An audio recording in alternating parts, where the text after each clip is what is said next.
Former UK Prime Minister Boris Johnson is said to have privately urged Conservative MPs to back him for a return to Downing Street, with a pledge that only he can win the Tories in the next election. Johnson is pressing former Chancellor Rishi Sunak to reach out and get back together in the race after their public fallout at the top of government. Sunak was polling narrowly ahead of Johnson amongst Tory MP nominations today, in a bid to claim leadership victory he missed last month. Liz Truss quit just after 44 days in number 10, accepting the near-total collapse of support among colleagues and becoming the shortest-serving Prime Minister in British history. Truss admitted that she could not deliver the mandate on which she was elected by the Conservative Party. Joining us on the news is Benjamin Kuti, a political analyst, to discuss this development. Thank you for joining us, Benjamin. Thank you for having me. Good evening. Thank you for having me in this forum as well. All right, quickly, let's get to it. Now, with the resignation of the British Prime Minister Liz Truss, who within the front runners in the Conservative Party has a chance of replacing her?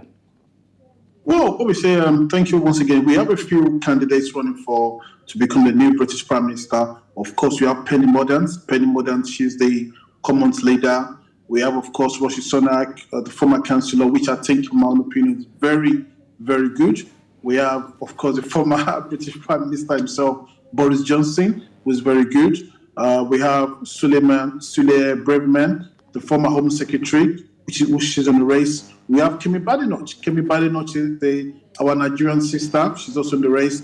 And we have Brandon Lewis, which is the Justice Secretary. But in my own opinion, Rishi Sunak and Boris Johnson, the former Prime Minister, are both contenders. So what happens is for you to get to the next level, we need 100 votes from the Conservative Party itself. So my money will be on Rishi Sunak and Boris Johnson for now as the two front runner. But we should not forget that Penny Mordaunt, the Commons leader, she might come out of the blue, just like Liz Truss as well. Liz Truss came out of the blue. So Penny Mordaunt is the Commons leader, so she has a big say in the Conservative Party, and then anything's possible. But my money will be on Rishi Sunak for now. Thank you. All right, great. Now, what is the mood within the British electorate on development, and what are their expectations? Are the people saying, what are people saying actually, and what do you think they are rooting for? Well, at this stage, I think the British public, they've had enough of the Conservative parties. A lot of the British media are talking about how they're just taking us up and down. And now in the UK, for example, we have a Conservative Party, we have the Labour Party, we have the Liberal Democrats, just like in Nigeria, the APC, PDP, of course, the Labour Party as well. So over here, where the poll that came out a few days ago shows the Labour Party leader, Keir Starmer, is very, very popular. In fact, there was a poll that said if we had an election just yesterday, the Labour leader, Keir Starmer, would have been the new British Prime Minister. So at this stage, people just want a snap election. So a snap election is a general election. People have had enough. Of course, we have Sir Ed Davey of the Liberal Democrats. They're doing too well. They're not doing too bad themselves, the Liberal Democrats. But at this stage, the British public just want a snap election. I think they've had enough of the Conservative Party. They can't put their house in order, I'm afraid. So the British public they just want a general election moving forward now. All right, let's place the spotlight on one of the contenders, the former PM, Boris Johnson, who was given a vote of no confidence. And right now he wants to come back. What are the possibilities of this? Well, politics is possible in politics. Obviously, we need to understand that Boris just has what it takes. He was a former mayor of London twice. He was a foreign minister under the former British Prime Minister Theresa May, and of course he was a former British Prime Minister himself. So he has what it takes. Under Liz Truss, things have gone from back to down. Nothing has really worked. But it just has the qualities. They have the vision of leadership, the qualities that at this stage the British people are looking forward to.